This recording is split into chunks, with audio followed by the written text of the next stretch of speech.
শোনো মেয়েরা, তুমি তোমার স্বপ্নের দিকে যতটা সম্ভব সাহস নিয়ে এগোবে। শুধু পড়াশোনা নয়, যা শিখছো তা পুরো আত্মবিশ্বাসের সঙ্গে আয়ত্ত করো। যেখানে তুমি জন্মেছো সেই অবস্থান যতই সীমিত হোক না কেন, নিজের চেষ্টা আর জিদ দিয়ে তুমি তোমার সেই সীমারেখা অতিক্রম করতে পারবে। যে ফিল্ডে কাজ করবে, দেখবে কি জানলে বা কি পারলে তোমাকে অন্যদের থেকে আলাদা করে তুলে ধরে, সেসব খুঁজে বের করো।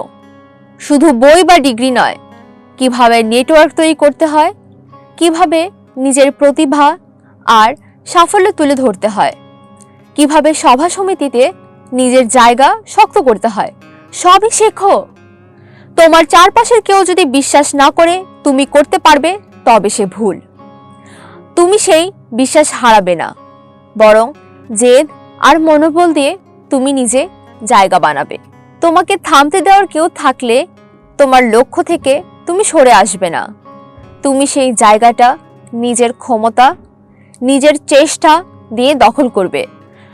আর কেউ কখনো বলতে পারবে না বের হয়ে যাও, কারণ সেই জায়গাটা তুমি তৈরি করেছো, নিজের হাতে গড়ে তুলেছো। তোমাকে করতেই হবে, তোমাকে পারতেই হবে, আর তুমিই পারবে।